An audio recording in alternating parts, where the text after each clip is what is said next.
Bonsoir à tous. Déjà, bonsoir à tous ceux qui ont accepté de participer à cette table ronde, donc et à tous ceux qui vont se connecter pour la suivre. Alors, je rappelle pourquoi nous sommes tous là ce soir et pourquoi nous avons voulu faire ça. Donc, Langage du Sud est une maison d'édition et de production. Et nous travaillons maintenant depuis plusieurs années sur la mobilité et le ferroviaire. Je dirais que ça fait 8 ans. Comme j'ai dit tout à l'heure, nous avons pris un train au Maroc et nous ne sommes plus arrêtés. Nous avons continué, nous faisons le tour du monde depuis, eh bien par le train ou avec tout ce qui est effectivement mobilité, le train à grande vitesse ou les trains, les lignes plus classiques. Mais le lancement d'un tel livre, c'est en fait l'aboutissement d'une longue aventure, d'un travail de création d'équipe pour concevoir, pour compiler, contacter, écrire, monter, jusqu'au top de l'impression. Mais celui-là est en fait le début d'une autre aventure. J'oserais dire d'un rêve. D'un rêve qu'on va pouvoir, de page en page, de main en main, à travers le monde, révéler les messages de son contenu pour pouvoir, espérons-le, le transmettre. Et ce rêve, cette fois, vous l'avez compris, nous l'avons appelé rêve de train. Aujourd'hui, on assiste à une nouvelle ère de réhabilitation ferroviaire par l'attraction touristique. En écrivant ce livre, ce qui m'a frappé, c'est l'extrême diversité des trains touristiques. On a souvent en tête le petit train avec sa locomotive à vapeur qui roule à 30 km/h, où on est assis sur des banquettes en bois, très authentiques, très charmants. Mais il existe évidemment beaucoup d'autres trains touristiques. Pour moi, avec le temps, le développement, ces trains reconvertis pour le tourisme sont devenus des produits touristiques. On a réussi à rentabiliser l'entretien des lignes et des trains en créant de l'attraction à bord et en offrant surtout aux passagers ce qu'ils recherchent, c'est-à-dire une ambiance, des animations particulières, des, des commentaires sur l'histoire, sur la faune, la distribution de produits régionaux. Enfin, on invente tous les jours de nouveaux concepts pour que ces trains soient vraiment des produits touristiques.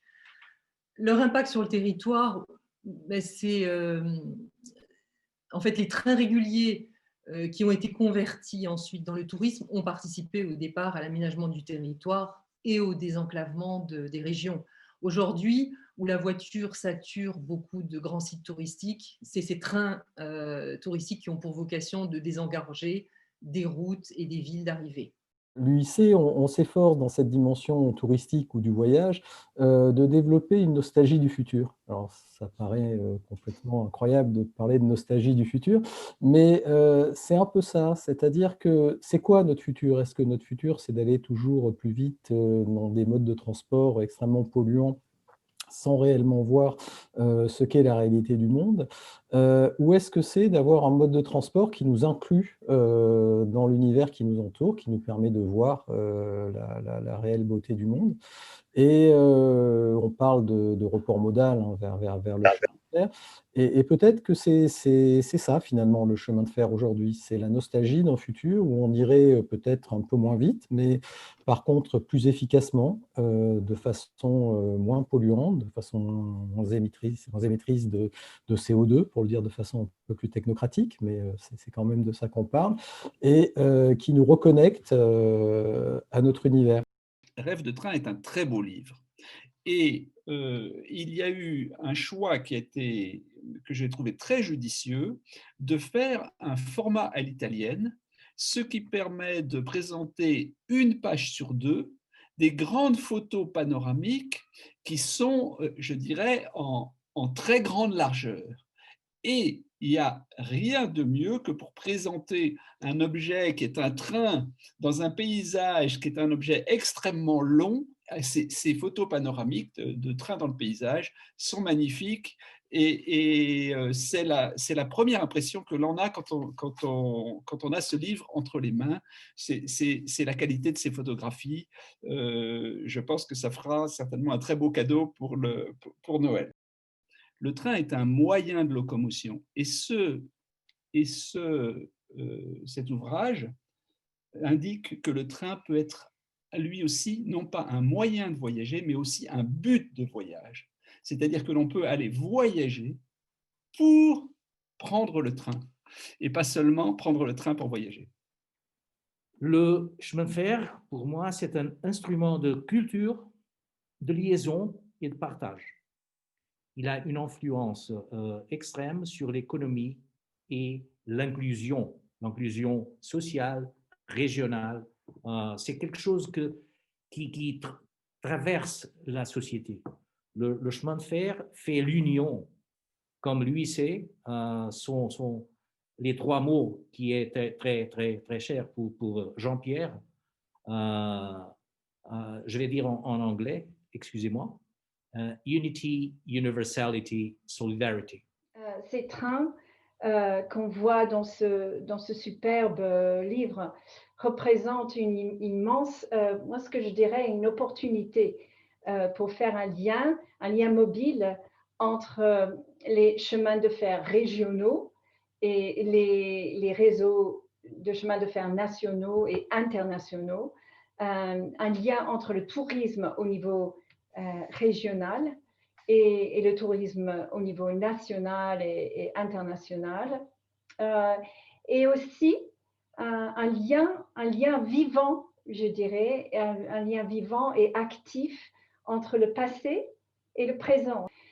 Il y a une opportunité, je reviens là-dessus, une opportunité de faire de ces trains de rêve un vecteur important pour un développement socio-économique local, fort et durable. For train travel, in terms of the opportunity for touristic train travel, I think it's very high.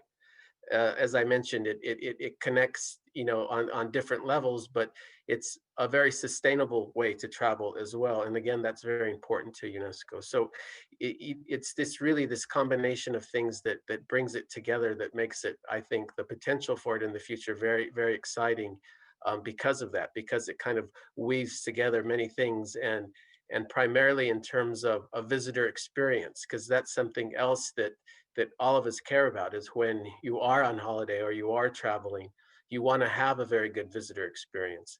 And again, it's great because you can go to point A and point B and not worry about directions, because you're going to get there.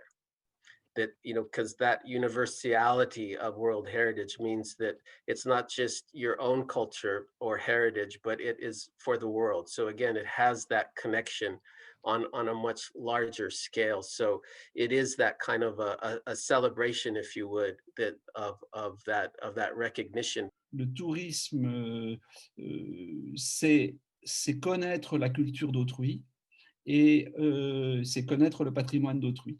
Et en ce sens-là, le train touristique participe. Les trains touristiques, ils jouent un rôle réel en fait dans la préservation d'un héritage en région, et ils contribuent aussi à la mobilité de proximité. Donc, ils permettent de dynamiser des zones rurales entières, de contribuer à la valorisation du patrimoine.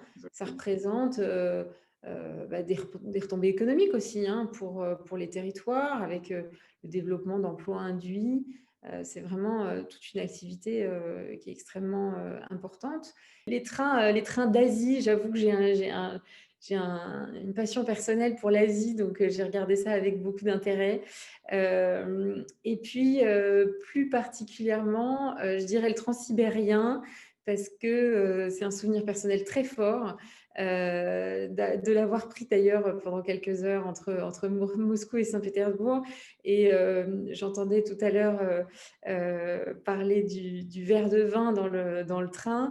Alors moi, c'est le thé brûlant, vous voyez, le thé brûlant dans ces tasses avec des décors métalliques ajourés, et regarder des kilomètres de paysages défiler. Objectivement, voilà, on se croit devenue une héroïne de Tolstoï ou Dostoïevski.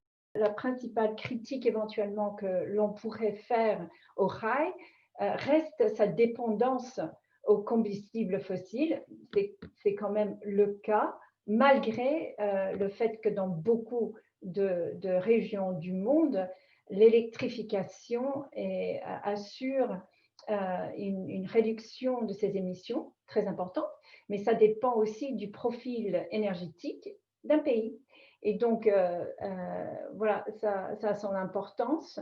Mais en général, l'intensité énergétique plus faible donne quand même au rail ce profil extrêmement porteur en faveur de l'environnement. Parions ensemble que notre rêve de train peut faire, comme on le disait tout à l'heure, du train lui-même un vecteur de rêve nouveau, et faisons nôtre ce beau souhait de Saint-Exupéry, faire de sa vie un rêve et de son rêve une réalité. Prendre un train, quel qu'il soit à vapeur, qu'il soit à grande vitesse, qu'il soit au diesel, c'est d'abord une expérience. Alors, j'ai bien aimé un petit commentaire que je vais reprendre. Le tourisme, c'est connaître la culture et le patrimoine d'autrui. Et effectivement, en montant dans un train, eh bien, on découvre la culture et le patrimoine d'autrui. Et surtout, on pense à tous ces ingénieurs qui, depuis maintenant près de 2 siècles, travaillent et nous amène à rêver, parce que l'ingénieur, au départ, on ne pense pas forcément au rêve, mais nous amène à la culture et au rêve. Donc, merci à tous.